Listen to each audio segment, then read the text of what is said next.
Ini saya kutipkan aja langsung dari kitab Az-Zawajir an Iktirafil Kabair karya Imam Ibnu Hajar Al-Haytami Asy-Syafi'i. Kalau di kitab aslinya itu mengutip dari Imam Ali At-Tantawi. Diriwayatkan bahwasanya ada seorang lelaki mendatangi Sayyidina Umar radhiyallahu taala anhu untuk mengadukan tentang perangai istrinya yang nggak baik, yang buruk menurut lelaki ini. Kemudian lelaki ini berhenti di depan pintunya Umar, pintu rumahnya Umar, menunggu. Kemudian mendengar bahwasanya istrinya Umar itu ternyata juga sedang mengomelin Umar, mencela Sayyidina Umar. Apa istilahnya, menyeriwisi. Astatilu alaihi bilisaniha, sedang diomelin oleh istri itu. Wa huwa sakitun la yaruddu alaiha. Sementara Umar ini diem aja, tidak membalas. Jadi ini bentuk trik suami begitu seharusnya. Kalau istri lagi ngomel jangan dibales. Istri ngomel misalnya satu paragraf, suami bales satu kalimat, itu bakalan jadi satu bab nanti. Satu bab itu omelan itu. Diem nggak usah dibales. Kalau kira-kira nggak senang dengar omelan, sudah tinggalkan kemana kan dulu, tinggal ke WC kira-kira selesai itu. Ini triknya begitulah, saya beritahu. Kalau dibales, dilayani, walaupun kita ini jawaban kita logis ya, logis, analitis, matematis dan sebagainya, kita sampaikan nggak mempan itu, nggak mempan, diem aja. Fansorofa, kemudian lelaki yang mau mengadukan kepada Umar ini berbalik, pulang. Kemudian dia mengatakan, ya, idza kana hadza halu amiril mu'minin pakai fahali. Kalau kondisi Amirul Mukminin itu begini, bagaimana kondisiku? Ternyata senasib, ya, senasib kondisinya nggak lebih baik daripada dirinya. Mau ngadu diomelin, ternyata yang mau diminta nasihat diomelin juga.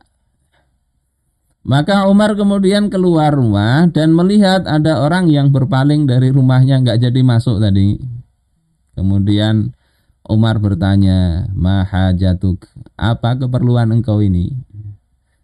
Maka orang tersebut mengatakan, ya Amirul Mukminin, ji'tu ashku ilaika khalqa zaujati. Wahai Amirul Mukminin, aku mendatangi engkau untuk mengadukan buruknya perangai istriku, wa istitolatiha alayya, ya, dan kelancangan istriku kepadaku. Fasami'tu zaujatak kadzalika, ternyata aku dengar istri engkau juga begitu. Faraja'tu, maka aku kembali bebulik. Kata jadilah sudah, konsultasinya dibatalkan. Kemudian aku katakan, kalau kondisi Amirul Mukminin dengan istrinya begini, ya bagaimana kondisiku seperti ini? Ya sudah, kurang lebih aja lah. Bahkan mungkin beliau merasa lebih pantas diomelin istrinya. Sayyidina Umar yang tegas, ya, yang pemberani, itu saja diomelin kok. Faqala lahu Umar kemudian mengatakan, ya akhi, inni ahtamil tuha li huquqi laha alayya, li huquqin laha alayya. Wahai saudaraku, sesungguhnya aku, ya, bersabar terhadap omelan istri itu karena ada hak-haknya istri itu ke atas diriku. Ya, dia itu memasak makanan, roti, mencuci bajuku, ya, menyusukan anak-anakku. Walaisa dzalika biwajibin 'alaiha, dan itu bukan kewajiban istriku tersebut. Ini dalam mazhab Syafi'i memang begitu, ya, istri itu enggak wajib memasak, ya, menyusui dan sebagainya, bukan kewajiban istri. dalam mazhab Syafi'i. Makanya ini saya kutip di kitabnya ulama besar mazhab Syafi'i. Dan mestinya suami itu sadar bahwasanya ya tadi apa yang bukan kewajiban istri dilakukan oleh istri itu merupakan kebaikan yang kita minta seharusnya kita lebih berterima kasih. Sayyid Hasan Ba'abud di Martapura pernah cerita ke saya sendiri bahwasanya dulu ya, almarhum guru Kashful Anwar, ulama pendiri salah satu pendiri Darussalam, pondok pesantren besar di sini, itu sering minta maaf, minta ridho ke istrinya seperti ini ya, karena istrinya melakukan berbagai macam kewajiban suami itu dilakukan oleh istri. Jadi kata Sayyidina Umar begitu. Kemudian istri itu juga membuat hatiku tenang dari apa yang diharamkan. Maka aku bersabar menanggung tadi apa yang ucapan yang gak enak dari istri itu karena hal tersebut. Maka kemudian lelaki ini berkata, ya Amirul Mukminin wa kadzalika zaujati. Wahai Amirul Mukminin, begitu juga istriku. Maka Umar kemudian mengatakan, bersabarlah wahai saudaraku, fa innama hiya muddatun yasirah.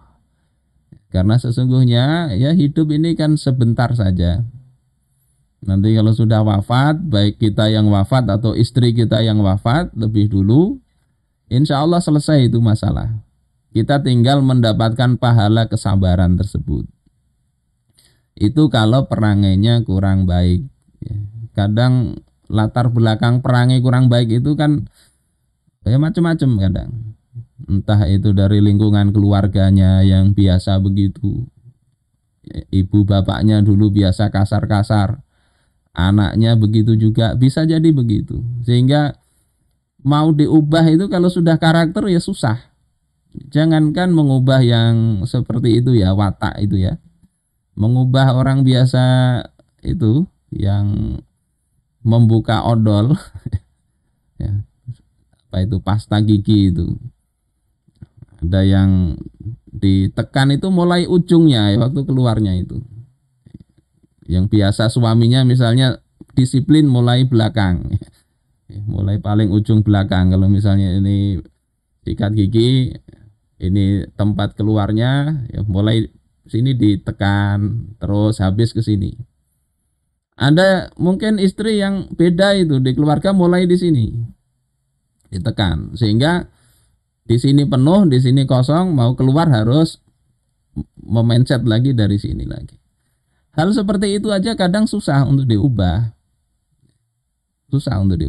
Sehingga ya sabar-sabar. Nanti masakan, ada yang senang asin, ada yang enggak. Itu juga hal-hal berbeda yang bisa jadi masalah. Tapi ingat bahwasanya ada hal yang bisa diubah, ada yang enggak. Kalau yang enggak bisa diubah ya bersabarlah. Kalau itu kita bisa bersabar. Ini Sayyidina Umar loh ya.